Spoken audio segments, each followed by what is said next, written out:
This is Benjamin Brain, and welcome to the NXTGEN Show, where it's my job to share with you the stories and experiences of second and third generation family business owners, leaders, and entrepreneurs from businesses of all shapes and sizes around the world. Now, today we're joined by Jonathan Morgan, and at the age of 33, Jonathan is a partner and director of sales, lettings, and financial services at Peter Morgan Estates. They're a successful property business in South Wales. They've been operating for over 40 years. Jonathan walked into the family business at 16 and he's been there ever since. He stayed throughout the recession to make sure he contributed as much as he could to make sure that the business survived. He then rose through the ranks, running his first office at the age of 22, and also has some serious achievements under his belt along the way, including being a finalist for the 35 under 35 for Wales Online and being shortlisted as a Manager of the Year at the prestigious ESTAS Industry Awards. He became a father at 30 and the same year decided to climb Kilimanjaro, and in 2021 cycled from John O'Groats to Land's End, a total of 860 miles, to campaign and fundraise for men's health. He's a top mentor to other business owners through the industry foundation Agents Together, and as if that wasn't already enough, he's also a successful property investor. So this was a really insightful, really candid interview about what it's like to be in a family business and take over at the helm. So let's get into it. Jonathan, thanks for joining us on the NXTGEN Show this morning. We've heard a lot about what you do from the intro that we've just listened to there.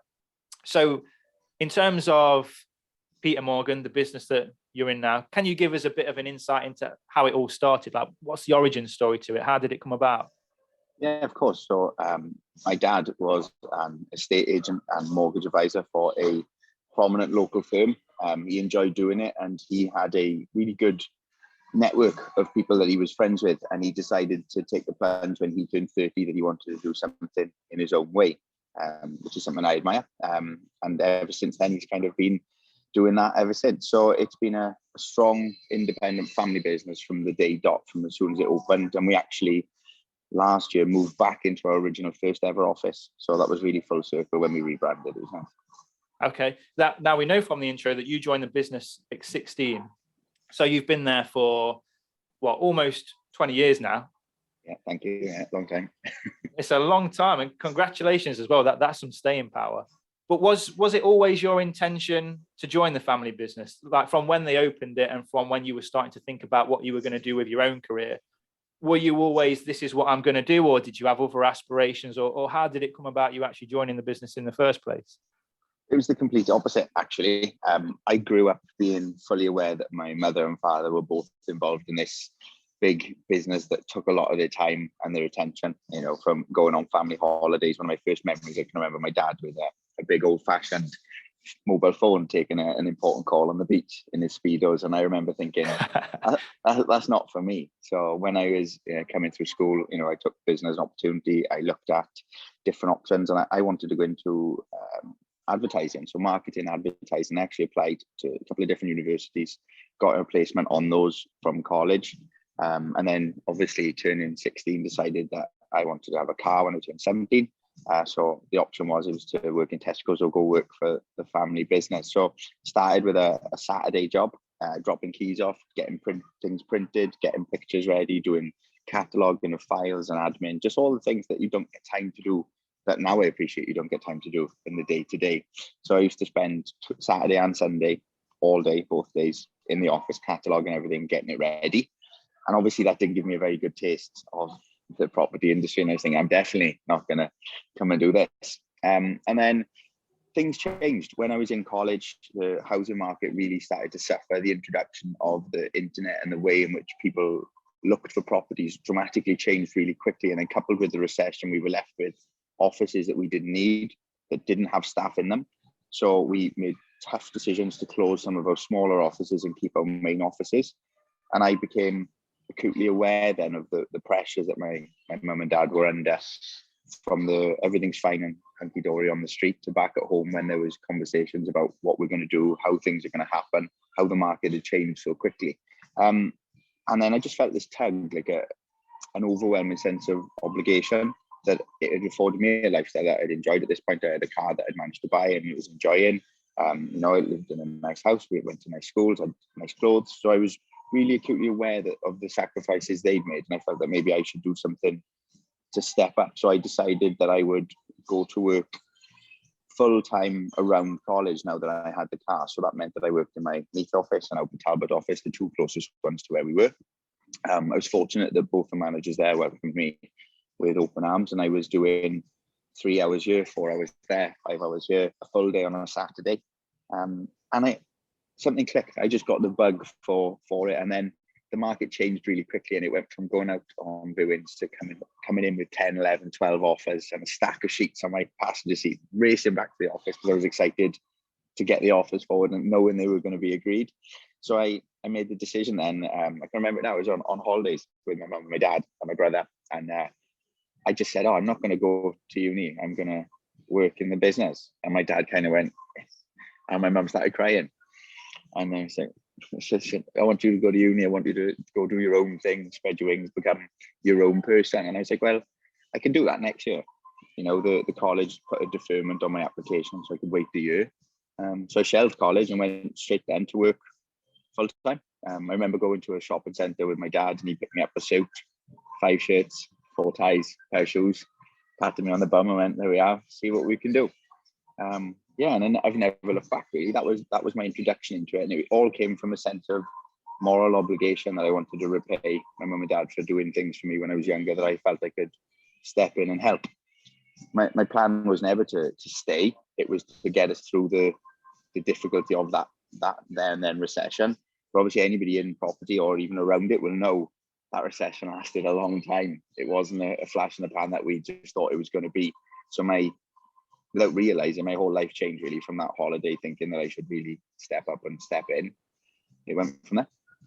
And so even during the recession, you sort of still had it in the back of your mind that you're going to help the family business weather the storm and going to come out the other side, and then maybe you're going to look elsewhere. Was there like a turning point when you definitely decided, no, this is where my home is, this is where I'm going to stay, this is where I'm going to, carry out most of my career? Or has it just been the fact that one day's just gone into the next, and then all of a sudden it's 20 years later and you never really made that decision consciously? No. So basically, when I was getting more and more educated within the business and I was learning things, I had an opportunity to then spread my wings and work a little bit further afield. So I went to work in Bridgend in my stag offices, which are out of sight of my dad then, I suppose. So it was kind of, I was just employed. It wasn't in my comfortable home office where I've grown up and been a child running around. It was back to work. And I enjoyed it, not the anonymity, but the just being part of the team. So I enjoyed that, and that was good. And then I went to work in one of our other offices, and not being able to keep my mouth shut has always been a problem for me as I was growing up. I've always had quite strong opinions and believed I can back them up even with the limited skills I had. And I didn't agree with things that were going on in one of our offices.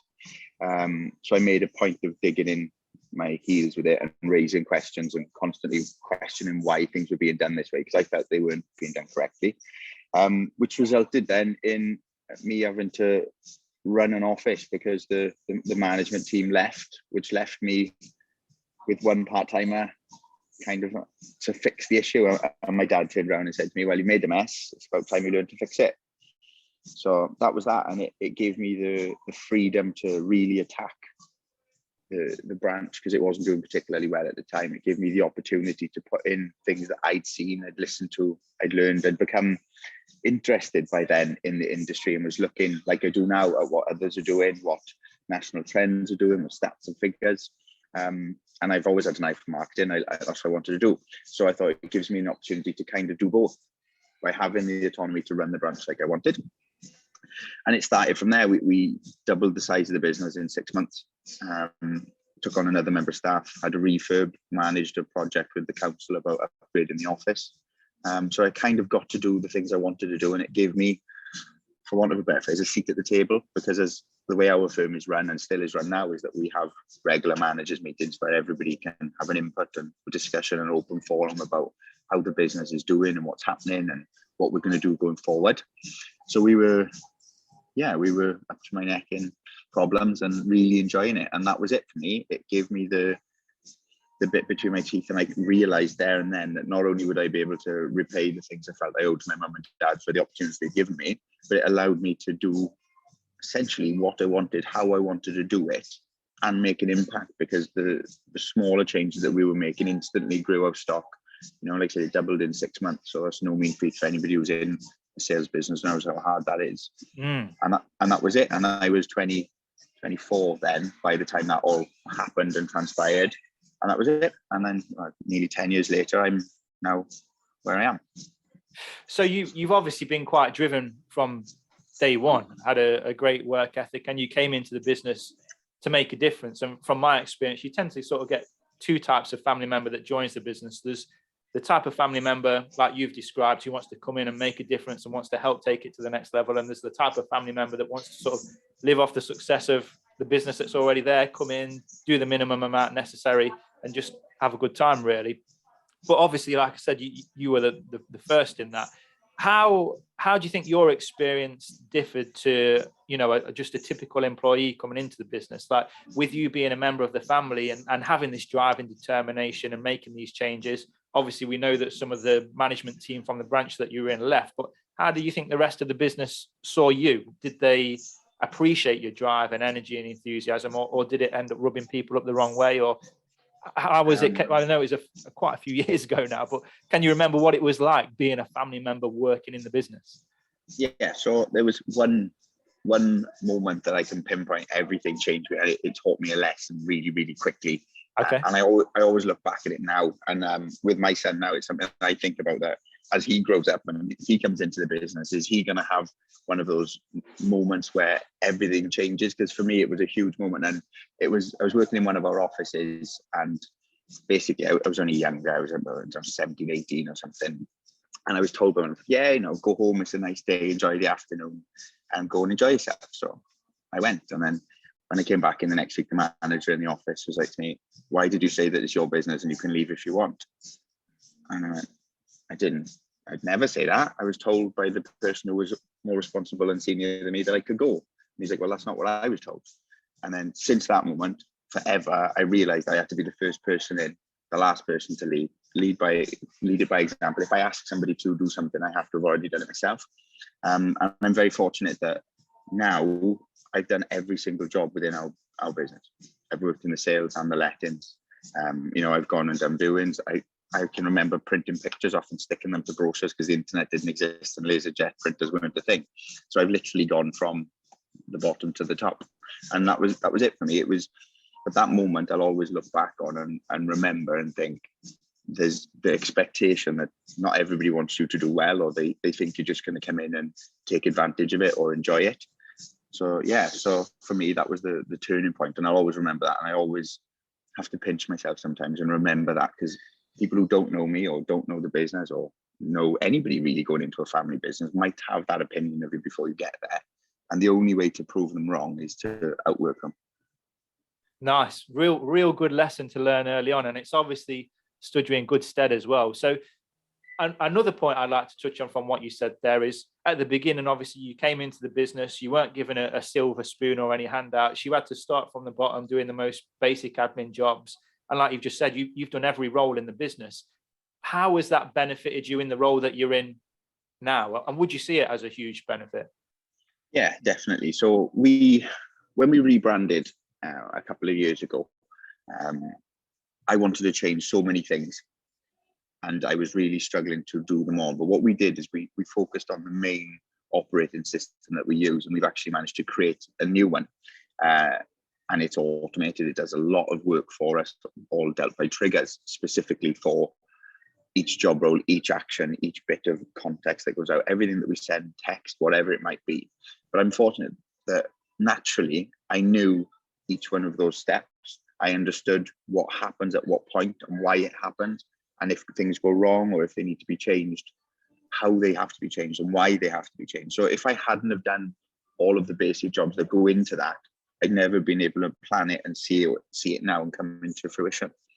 Yeah, so for all of those other people that are joining the family business, they're entering it now, and they're given a role, it's not the glamorous stuff, it's working at the bottom. Like, take advantage of that, get to know the business, because when you get to a level such as yourself where you're in a senior position, you're going to have so much of an idea of what's happening and what the right things are to do, and people will respect you as well because they know that they've been in their position in the past.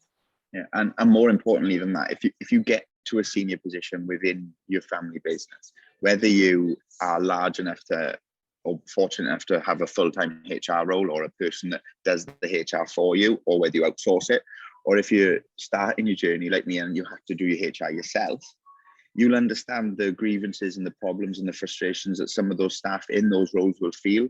So you're not coming at it from a cold perspective. You are really understanding because you've done it. And more importantly, you can relate. And what I've found is that by being able to relate to your staff, help them navigate those same frustrations that you felt, you not only win their loyalty, but you'll actually have better production from them as well, and a better output. And honestly, we pride ourselves in the length of service of our staff. Some of our managers have actually started working for my dad before I was born, and I haven't managed to scare them off. So we're obviously doing something right, But yeah, definitely, if you've got to be able to enjoy the experience in getting those small jobs done and earning your keep, because that's really what will stand you in good stead going forward. Yeah, well, it's interesting you mentioned that, because from my own experience back in the family business, I think something that was played on the back of my mind was, you came into the business at a low level, and eventually you rise to be above people that have been in management levels for years, and now they're underneath you, which can be a challenge. So how did you deal with that, going from managing the managers to, at one point, we're managing you, and now you're a family member in the business as well? That's a long answer to that question. Well, were you conscious of it? Was it something that you struggled with to begin with? Was it a skill that you learned, or were you just a natural and you didn't really have to think about it? I think it would be foolish to say it comes naturally, because I still talk to those managers and listen to those managers as if they were not my manager now, but still had an influence in how I decide things. Because a lot of the things that I've put in place, I've learned from those managers. Yeah. You can't reinvent the wheel. It's sales in property specifically for a second, and you still do the same thing. You help the right person find the right house for the right price, and it sells. Otherwise, you can't do it. I'm not saying we've revolutionized everything, because you can't change it. So those things that I've learned still stand in good stead with those men who really pioneered it back when it was a lot harder than it is now. They taught me to remember phone numbers and remember people and properties, and how you recall something you went to 6 years ago when you didn't have a Zoopla house price checker. You can just load up on your app, and they still do it that way. So I got a huge respect for that, and it was really difficult coming from them. And I can only imagine how they feel, because they've gone from seeing me coming in with a small car with a loud exhaust and a hat, and being 17, to now sitting at the table and asking them to do things and explaining KPIs and things that we've got to do and the big changes. But again, going back to, I've always found there's been certain moments in my journey that I look back on, that I can remember and recall and say, well, that was the moment that things changed. And one of those, if I can tell you, is we had a managers meeting when I was running my first office, and somebody I was in college with, I had a coffee with them, and they'd gone on to do the marketing course that I wanted to do, and they were in university and doing it, and I was in actually doing sales. And we were chatting away, and I was saying about Facebook and property, and at the time Facebook Marketplace didn't exist, but they were trying to create an offering for property on there.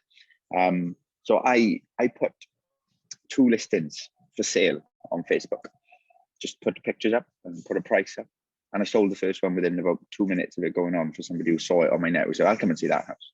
Nice. So we ran back to a managers meeting the next day, and I was like, Facebook is property. And they were like, what? I was like, we don't need Rightmove, we won't need Zoopla. Facebook, social media is going to take over the industry, and we're not going to have to go and knock on doors and leaflet drop. We just put a house on Facebook and it will sell. And I'm like, don't be so stupid. I don't like social media. Why would you use social media? It's just people looking at cats on trampolines and things like that, And I was like, yeah, but it's changing. More people join Facebook every minute than are born. But it was a thing that I was passionate about it. Everybody else at the table was like, I'm not even on Facebook. I haven't got social media. That's for kids, you know. And this was at the time, remember, where Facebook wasn't what it is now. Yeah. You know, so social media was still in its infancy as to the levels of multiple devices and how you could use it. But it was something that was there, and it was nagging me that I felt it was something. And I was looking at our costs, which I still do now, for Rightmove, Zoopla on the market, Booming coming into it, you know. And I'm thinking, we're paying so much for these guys to put a platform for property, but when we can have a platform that everybody's on, whether they want to see property or not. And that was it. So when we redesigned our logo, at the time, it was something I was passionate about. I wanted to change the way that we were appearing. So we were still very much the same traditional family agent. And our logo was white and red, and it was a big circle. And it just didn't look right on the squares on social media or on advertising and print. It looked great, but on screen, not so much, because white and red's quite bland. So I was like, come on, let's get a bright color in there, change the logo. And we sat around the table, and everybody was like, oh, don't think we should change it. You know, we've been this way for forever. This is what people know us as. Why should we change? And I got quite, you know, happy. I was like, yeah, we've got to change it. So I remember my dad put his hand on my arm. I was like, okay. He said, you've got one of these and two of these. Listen to what everybody's saying and take it on board. So I remember driving home. I rang him and I was like, why doesn't everybody want to do it? And he's like, well, you've got to think these people have been doing it for so long in the way that we do it. And this is the method that we've always used, and we've been really successful. And now there's me who's been doing it 2 minutes and wants to change everything. And so I see a lot of friction in businesses in that similar situation. You've got the business has been built on solid foundations. There's the way you've always done things, which can be a dangerous phrase. And then you've got the newer generation that are more savvy with technology, marketing, millennials, etc. How did you end up? Because I know that a lot of the work that you've been doing has been modernizing the business. You're all over social media. It's bringing in some great results for you. So how did you manage it from that conversation? Obviously, the majority of the rest of the business were in the, well, we've done things this way. Why should we change? You knew that change needed to happen. What was the bridge that allowed you to overcome that to get you to the point that you're at now? And how supportive of you was your father in that position? Did he leave you to manage it with the rest of the team yourself? Was he on their side? Was he on your side? How did he play it? So first part of that answer then, I suppose, is consistency. It was about, okay, well, I won't change everything for the whole company, but I will concentrate on what I'm doing in my branch, how I'm doing it. And I started it small by doing all of my content that went out, my leaflet drops, my letters. I changed things because, again, 10, 12 years ago, technology was different to what it is now. Mm-hmm. So we had a system where each office had its own set of letters, each office had its own set of documents that we would send out. So I made my changes kind of on the sly. Well, I did, yeah, I made them on the sly. And it had an impact, because people were coming back to us for that. And then living in one town and then operating in another, that bridge started to, the gap started to get bridged. And I was doing things in this town and then where I was working. And it just snowballed. Then all of a sudden, 2 other offices were doing it the way I wanted to. And then I felt I had enough evidence to sit and show what we were doing and why it was working. And then obviously my dad is a brilliant manager, and I admire the way that he takes on every situation, because he seems to leave a meeting and agree with everybody, and everybody feels like he's agreed with them. And I've always been so envious of that, because I'm the opposite. I have a wonderful ability to rub everybody up the wrong way for some reason. It comes from the best intention, but I'm very passionate, and my dad's really passionate, but he's a lot less vocal with it. So he's always been able to sit back and listen to see what people are saying. And I think he's done a wonderful job of treating me like an employee at the time rather than his son. If somebody shouted me down or told me I was wrong or disagreed, he wouldn't, instantly agree with me.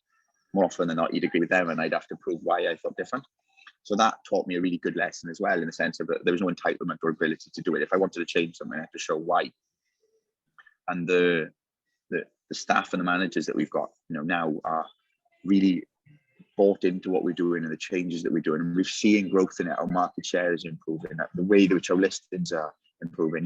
They still question some of the things we do. Who wouldn't? Because it's scary doing something new. Of course it is, especially if you're successful in what you're doing now. But I've always believed in it. If you always do what you've always and you always get what you've always got.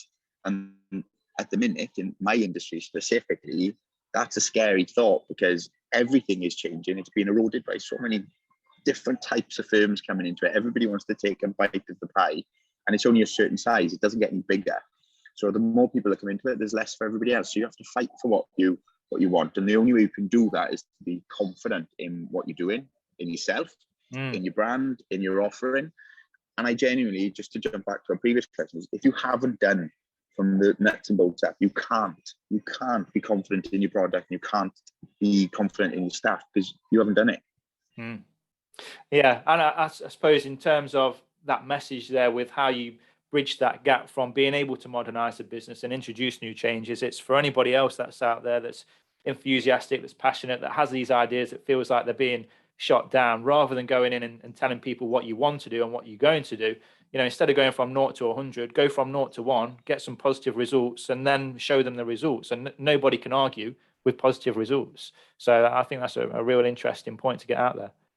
I think anybody wanting to make a positive change in their family business, coming from the position that we're in, has to do it that way. You can steamroller in, you can throw your toys at the pram, stamp your feet, say, right, we're doing it, and this is why we're doing it. But your staff, they won't appreciate it, but also they won't get behind it and believe in it, because if you've enforced it in them with no proof, it's a very hard thing to sell.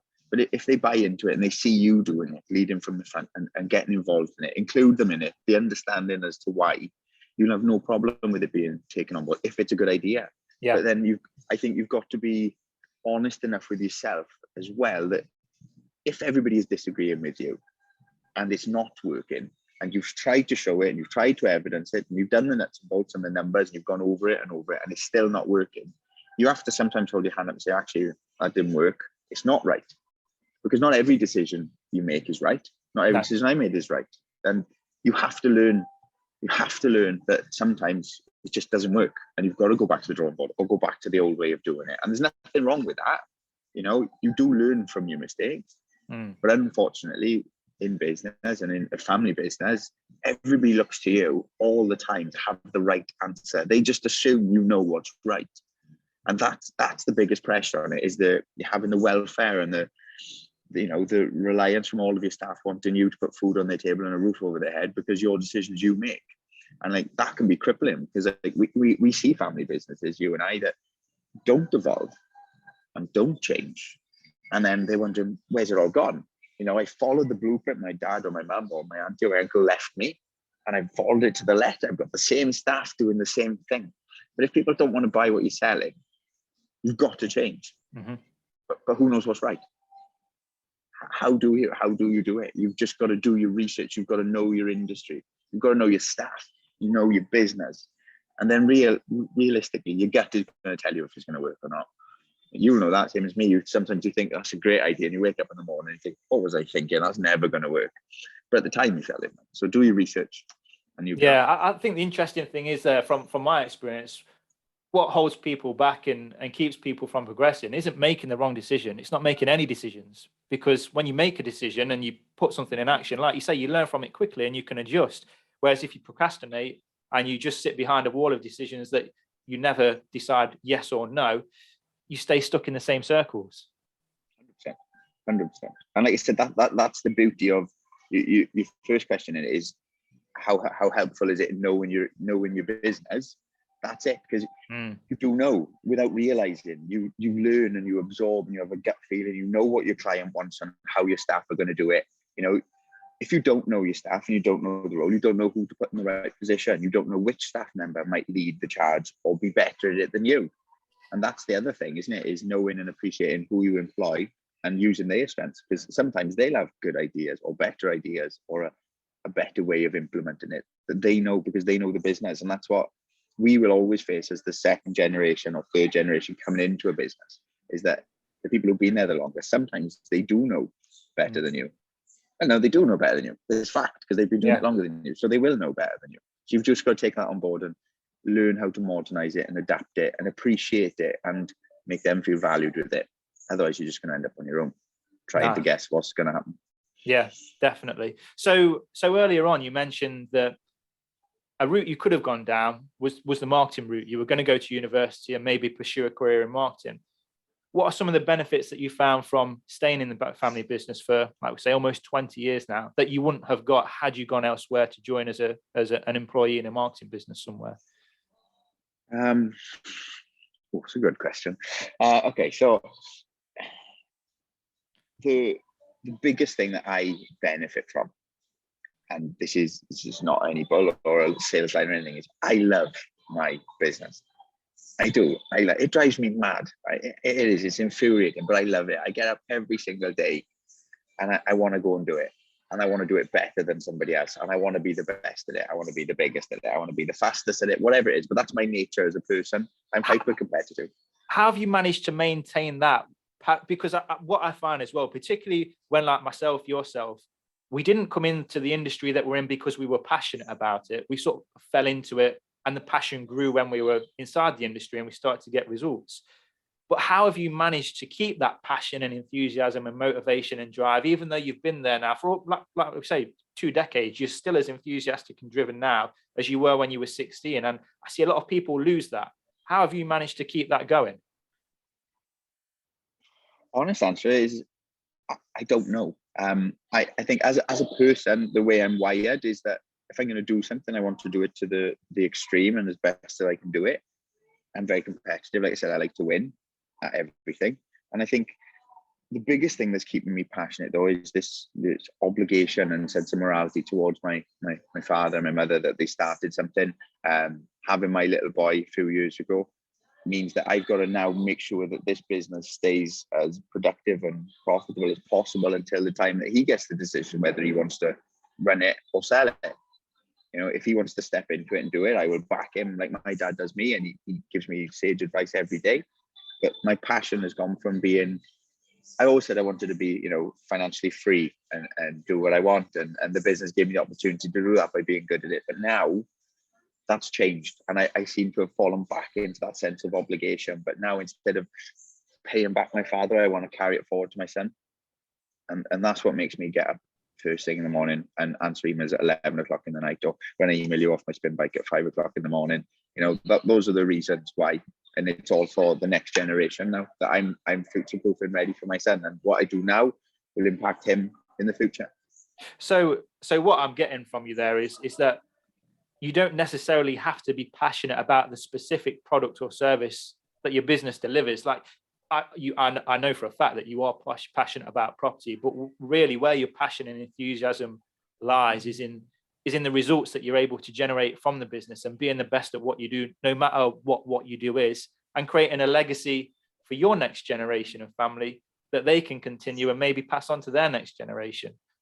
100%. If my little boy looks at me like I look at my dad, I'll pass that as a success. Wow, nice. So I took you off on a tangent there, because what we were talking about before we were talking about that was the positives of being in the family business. And I think you've identified one there, is that loyalty to building the family business can be a real spark of passion and enthusiasm that keeps you loving what you're doing. But what other benefits do you think that you've enjoyed, that maybe you've not realized you've enjoyed up to now, that you wouldn't have got had you gone elsewhere when you were 16? Okay, so I without a doubt, it's getting to do what I want to do every day.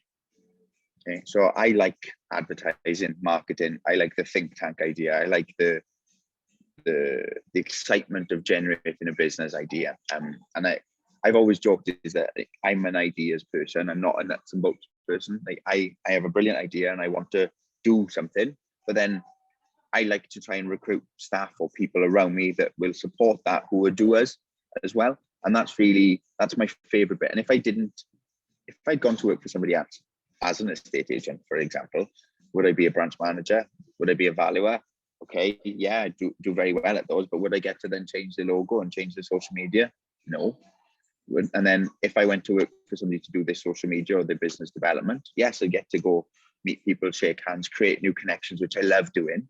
But then I wouldn't get to go and shoot property videos and do listings and do viewings and generate mortgage leads. So it gives me the freedom within my business to do what I want, where I like to think I'm good at. You'd have to ask the other staff whether they agree or not. But I like the fact I get to do what I want. Yeah. And I work now flexible hours in the sense of that I've got my little ones, so I take a Monday off with them. I love that. Off, as you know, is not off. Off is not, I'm not in on appointments. My phone still rings from 7 o'clock in the morning till 11 o'clock in the night. And I speak to people, you make connections, your phone rings, you've got to answer it. But it gives me that ability that this week I was walking on the beach with Arthur. He was on his bike. I was on the phone. And, unfortunately, I had to answer it because it was an important call. But I still got to enjoy 45 minutes before that call with him and 35 minutes after it. But I did have to take the call in the middle. Whereas if I was stuck in an office all day, every day, I'd miss out on that time with him, even if I was working. Nice. Now, perhaps an even more tricky question, and it might not have always been a negative. It might have been a certain period in time, but have you discovered any downsides to being in the family business? For example, like, has it negatively affected family relationships at any point? Has there been tension that you wouldn't have perhaps had you not been a family member? Are there any downsides that you can think of? It's kind of, you always look back on everything with rose-colored lenses, don't you? And you think, yeah, it's fine. I've grown up frustrated, annoyed that I saw my peers earning a lot more money than I was, doing things, we seemed to be having opportunities to do a lot of things where I felt like I was still stuck, and I, going in as a sales negotiator, if you've ever been in property, you'll know you get that buzz from getting out and doing viewings, and it's a really steep learning curve. You've got to learn all these things about these properties and how to do offers and things, and then nothing changes. That's it. You've learned it, and that's it. And then what you do the next day, you come in, you get your keys, you do your viewings, you do your feedback, negotiate your offers, you get your keys ready for the next day, you go home. And it's like, well, where am I going? What's happening with this? So I wanted to do more and more, and I felt like for a long time I was stuck at a glass ceiling, and I got very frustrated with my dad and my mum, saying, well, you're not promoting me, you're not doing anything, I want to be a manager, I want to be a valuer, I want to do these things. And they were like, no, earn your keep, learn your trade. But I was frustrated. I felt like I was being harsher on me than anybody else. And the biggest frustration I had was the biggest negative, and so many next generation business owners will have suffered this and will hopefully relate to this, is that everybody said to you, it's all right for you, it's a family business, you haven't got to do anything. And I was like, and I used to get so annoyed because I had it through school, through college. People, yes, you just go in when you want, you get paid to drive around and do nothing. And I was like, people still tell me that now. Sorry for you work for your dad. And I'm like, okay, if you think so. But back then, when I was 17, 18, 19, all the way up to about 25, it used to really upset me and I take it personally, because it's like, if you knew how I approached it, it was the opposite. But that was the biggest frustration, was the lack of, I felt like I had no power, no control. And I had this self-entitled attitude, whether I like to admit it or not, sometimes. I was thinking, well, it is my business. It's going to be my business. I should be able to do what I want. But I was fortunate that my dad kept me on a very small, narrow path until I was ready to do more, I suppose. And that was the biggest frustration. And there is always that strain of relationships. My brother worked for a business for a short period of time, now lives in Canada. My mother and father are divorced. They don't communicate. So, there is definitely hard elements of having a family business. And my own personal relationship has suffered over the years with it, because as I said, sometimes in the night I'll be on my phone and I think I've been 15 minutes and it's been 3 hours, and I'm just not there. I'm not available. And when I first met you, that was the whole thing that I thanked you the other day for, because you changed my life from the initial conversation we had back last year, and how my relationship has changed, if that makes any sense. So yeah, that's always the hardest thing, is you feel you have to be the hardest worker in the room because it's a family business, which you do, but you have to learn that there's a balance as well, and you can't always do everything today. And what was that change? You mentioned the conversation we had, must be almost a couple of years back now, that's made a difference, and you're still sticking to that change now. What was it that made all the difference for you?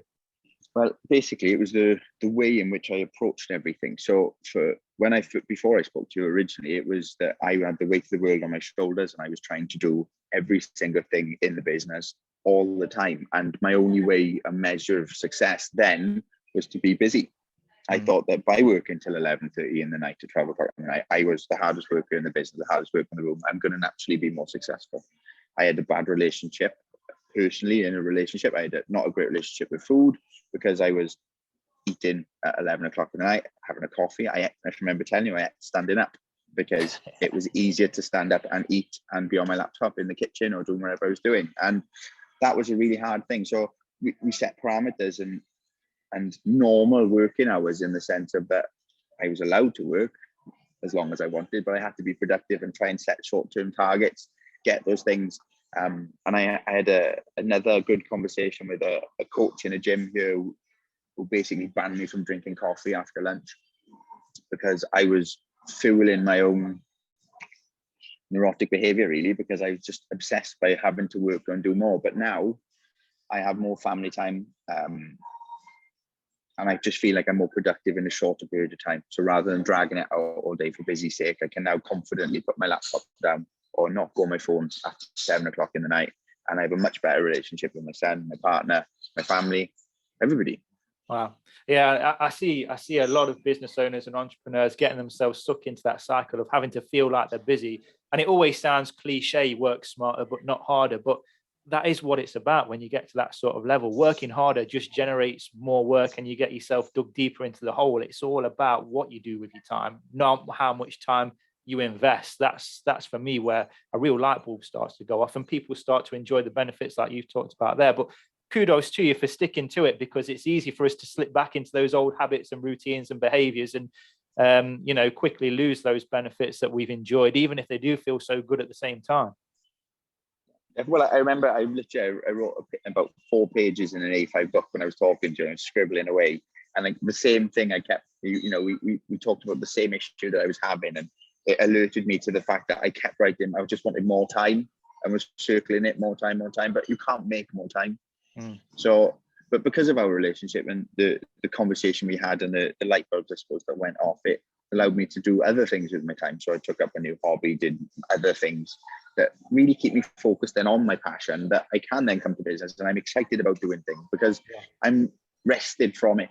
Not rested because like I said, I'm competitive and I like winning, so I'm always doing something, but rested from the business so that when I come back in the morning, I don't mind picking up the phone first thing in the morning or dealing with a complaint or a problem or a new connection because I'm enthused because I've had the time from the day before. Like I said, I took Mondays off after speaking to you because I was working weekends. So I took a Monday off with my son, and now that's my best time of the week.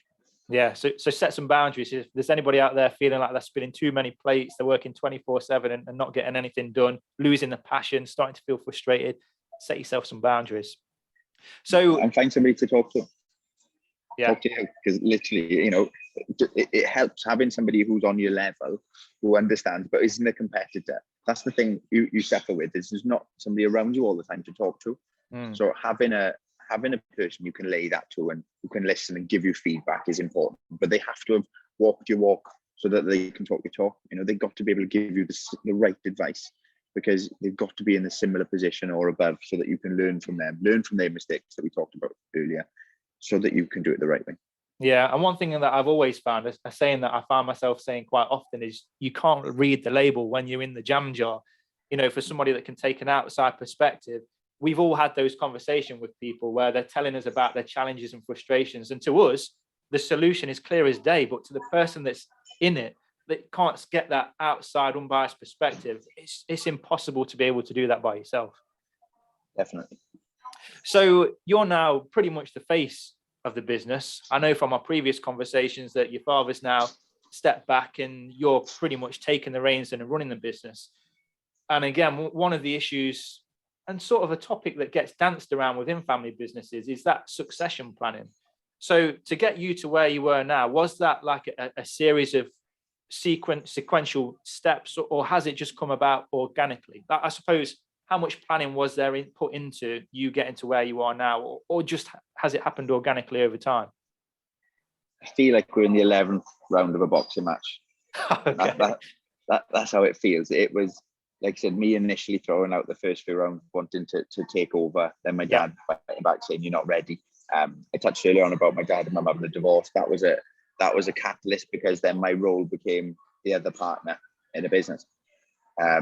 If that hadn't happened, I probably wouldn't be where I am now, and I'd probably still be stuck in a glass ceiling. So you just don't know what's around the corner, but you've got to be able to take your opportunity when it comes. And for me, as soon as I got my spot at the table, really, as a younger manager, it was never going to be anything else. It was always going to be mine. But it's been a really difficult transition, wanting to do things. But where my industry has been fortunate in the position for myself is that we've had a huge change with the pandemic, especially now the last 2 years. The way that the industry is completely different, and I would imagine most people in a family business now have got to be able to bring to the table the changes that we've seen. So the introduction of technology, the reliance upon sales from internet, computers, Zoom, however it will be, you've now got the opportunity to really put your stamp and your authority in it, because we are the generations who've grown up with this, who know how to implement it, but more importantly, we're the people who are buying from it and using it. So for me, it was a natural thing that COVID kind of just topped off, because it was happening anyway, but it's just accelerated the growth. And the changes we've done in the last 2 years with the technology and the social media and the branding means that I am the person to do that, not my father. Yeah. And having my little boy as well gave him, with the greatest respect, another focus and something else to enjoy. Like, I always joke that I'm my dad's second born. Peter Morgan's his first, because he beat me to it by 8 years.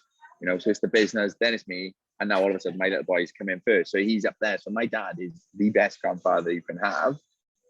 But it also means that it allows me to run the business, and he gives me advice, and we talk every day. He's still in the business. He still works, still doing viewings and valuations and listings, because he is the OG, and he loves it and he's brilliant. But it's just naturally handed over. And I think that what I would give a bit of advice to anybody who's in the same position, who's feeling they're frustrated. I went through that for a long time, and I'm so glad that it didn't happen, because I felt like when it happened, it will happen naturally, because you'll be ready to do it, because you just naturally assume more responsibility, and people will start to look to you rather than whoever you're succeeding.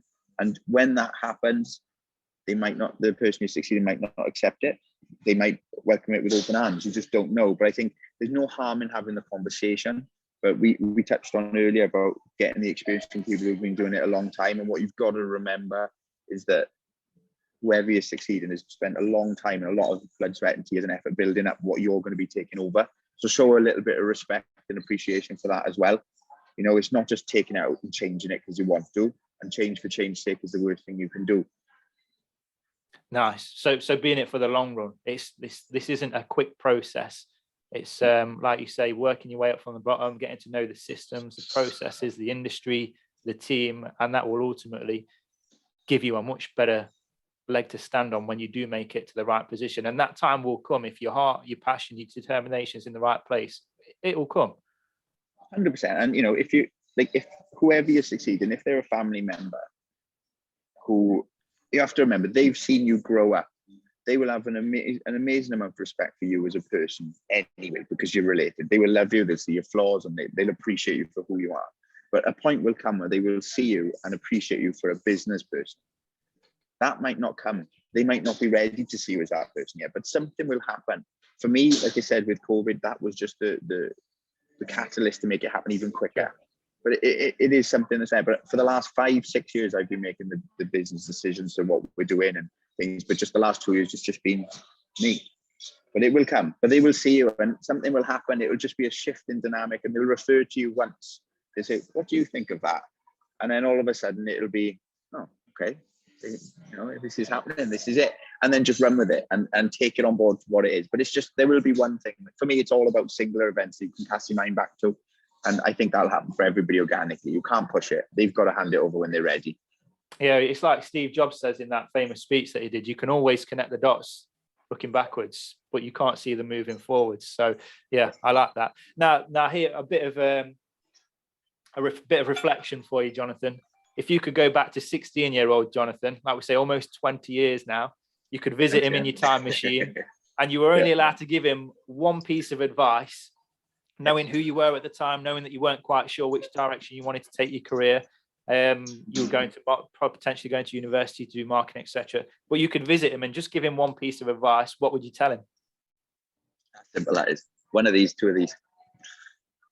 Genuinely, that is it. I wouldn't be any further along or in a different position, but I would have had a lot easier ride to get here if I just listened to the people around me. Okay, nice. I like that. That's it. It's as simple as that.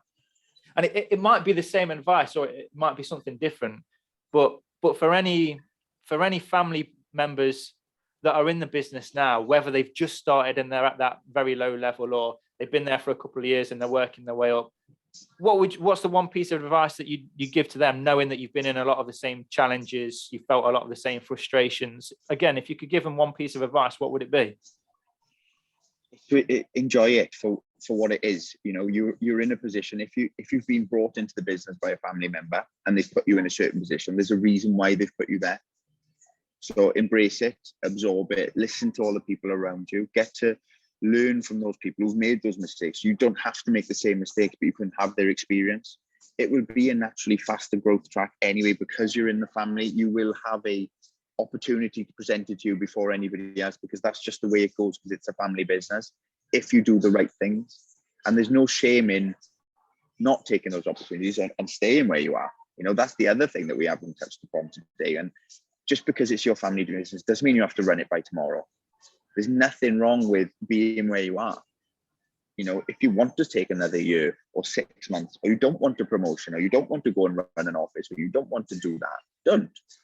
You say, look, I'm not ready. You know, not every person that goes into family business wants to take it over, and not every person that goes into family will take it over.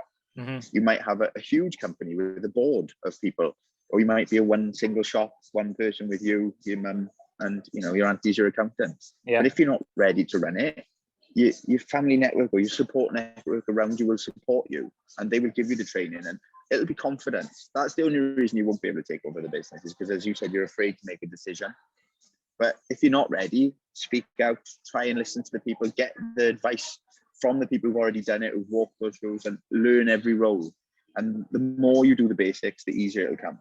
Yeah, real sage piece of advice. That I like that, looking at it from the other perspective. My final sort of advice question to a family business member that has worked their way to the top. They're in a similar position to you now, but they want to take the business to the next level. You know, you've dropped a lot of gems in this interview and the time that we've spent together so far, in terms of, you know, marketing, working harder, working smarter, not harder, listening to your team, having 2 ears, 1 mouth. If you could give them one piece of advice, you know, one of the real changes or things that you've implemented at Peter Morgan that you've seen produce some real positive results and helped you to get to the next level, what would that be? Consistency is really, really important. So as I was coming into the business and having more authority to do things, I wanted to do lots of different things at once. I wanted to change this, change that, make lots of changes to make my impact felt, so people realized it was me doing these things. And that was the worst thing I could have done, really, because I just made a mess on some things for change's sake, which I said earlier.